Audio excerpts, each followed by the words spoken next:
Hey guys, it's me, Rich. The Democrats are blatantly and openly doing anything they can to thwart any efforts at election integrity. Now you have to ask yourself, why is an entire party against making sure that our elections are secure and as true as can possibly be? What is the payoff for them? I personally believe it's because they want to continue to cheat. Oh, we get all the news stories out there by the left-wing media who support Democrats' efforts to steal elections that voter fraud is extremely rare. But anyone who studies the situation that gets down into the minutia of statewide and local elections knows damn right well that there are many irregularities that just can't be explained other than cheating, where the Democrats always make out.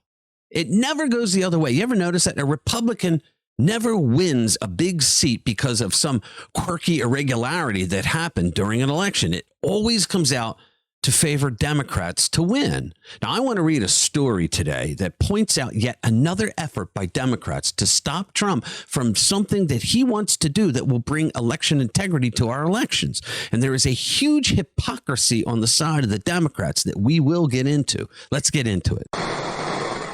All right, guys, welcome back to RPW Media, where we go out of our way to get through the liberal noise and get you the truth.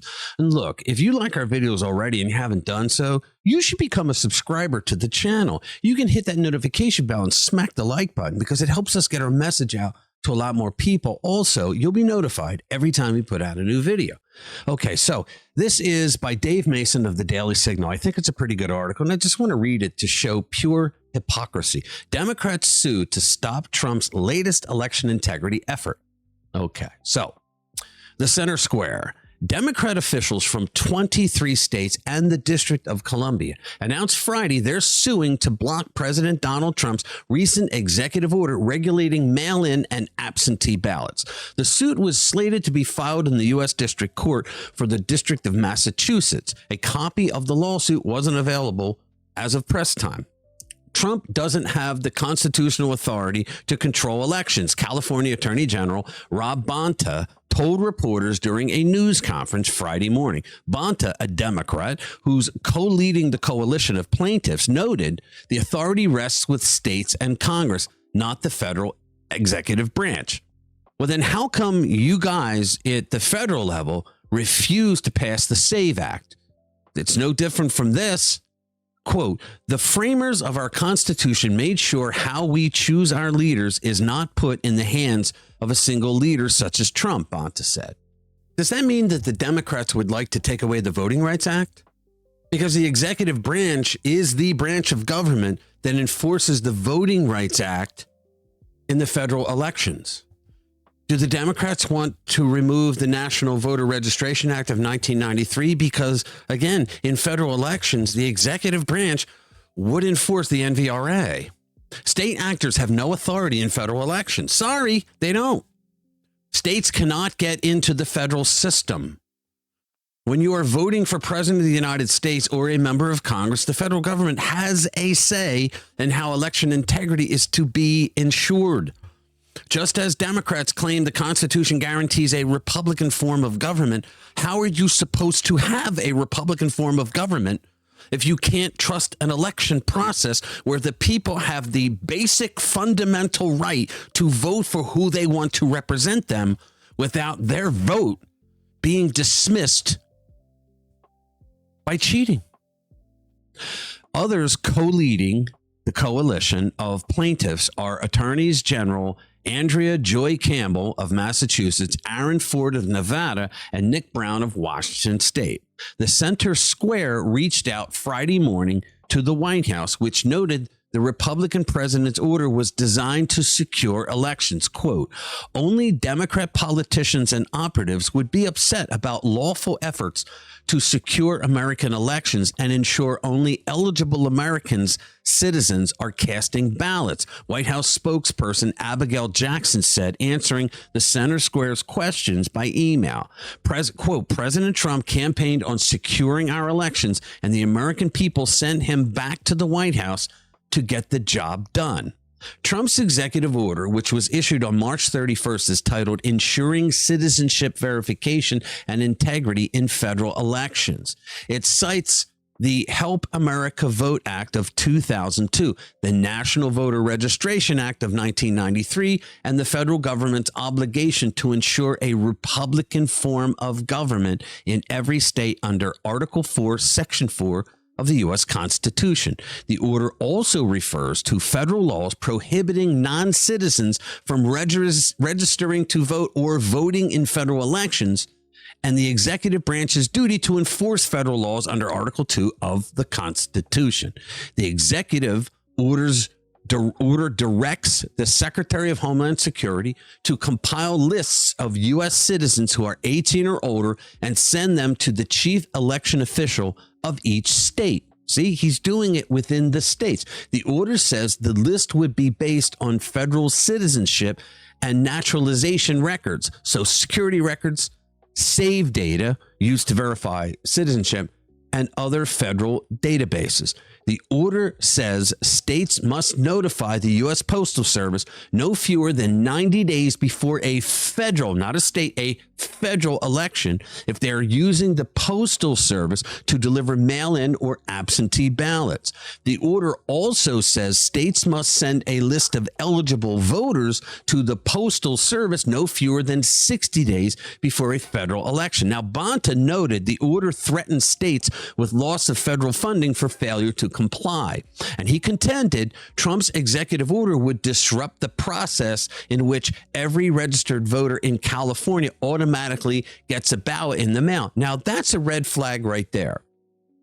Aren't you supposed to request a mail-in ballot? Why would you waste taxpayer dollars by just automatically sending out mail-in ballots? Why would you do that?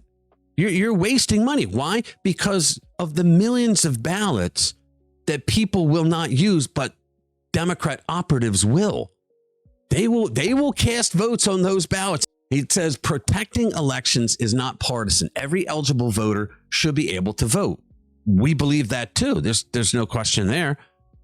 That is foundational to our democracy. But if you're ineligible to vote, you should not be allowed to vote. That's the part that Democrats don't like. Bonta said he doesn't believe the executive order came soon enough to impact California's June 2 primary, but said it could interfere with the November 3 general election. He added Trump is concerned about Republicans losing congressional seats. In addition to officials in California, Massachusetts, Washington State, Nevada, and the District of Columbia, of course, the lawsuit against Trump's executive order is being filed by Democratic attorneys general from Arizona, Colorado, Connecticut, Delaware, Illinois, Maine, Maryland, Michigan, Minnesota, New Jersey, New Mexico, New York, North Carolina, Oregon, Rhode Island, Vermont, Virginia, and Wisconsin. Democratic Pennsylvania Governor Josh Shapiro is also among the plaintiffs. And now here's where it gets kind of funny interesting, because suddenly out of nowhere, Democrats have rediscovered the Constitution. Now they're quoting the framers. Now they're talking about separation of powers. Now they're warning about executive overreach like they just finished a semester at Harvard Law School. Forget about all the overreach that Joe Biden did, giving the double-barrel middle finger to the Supreme Court when they ordered him to stop buying votes by relieving people of their student loan debt. I mean, it's amazing. When Trump issues an executive order aimed at verifying citizenship and tightening election integrity, they rush to court and say, this is unconstitutional. The federal government has no authority. Really? So now we care about constitutional limits? Because here's the party that doesn't want you to know what they're really thinking about. At the exact same time, those same Democrats are fighting tooth and nail against something called the SAVE Act. It's in the federal government. If you watch this channel, you know what I'm talking about. So what does that do? It requires proof of citizenship to vote in federal elections. That's it. No tricks, no loopholes. Just if you're voting in an American election, you should be an American citizen. And here's the part that gets really funny. If Congress passes that law and the president signs it, it is 100% constitutional. Not an executive order, not a workaround, not a gray area. That's exactly how the system is supposed to work. So let's just say this out loud and very clearly. when Trump uses executive authority to enforce existing federal law, they scream constitutional crisis. But when Congress could pass a clean, airtight law requiring citizenship verification, they fight it, they block it, they try to kill it. So which is it?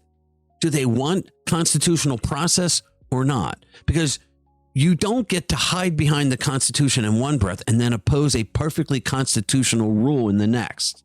That's not principle, it's strategy. Because when they mentioned the NVRA, inside there, it tells secretaries of state what they can and cannot do with voter rolls. So if Trump wants in federal elections, not in state elections or local elections, he wants in federal elections, he wants to make sure that the people on the voter rolls are legally allowed to vote. Why would Democrats be against this? I mean, because it's a strategy that only makes sense if you benefit from the system that isn't fully secured. Think about it. If election integrity measures are so offensive, if verifying citizenship is so controversial, then what exactly are they protecting? Because it's not about access only. Everyone agrees eligible citizens should vote. The simple question is, why fight so hard against it, against proving those who vote are citizens? That's the part they never answer. And maybe that's the most important part of this entire story, their hypocrisy from both sides. You can't stand on both sides of the Constitution and expect people to take you seriously. All right, tell me what you think in the comments below. I love hearing from you guys. Thank you for watching. I'll see you in the next one.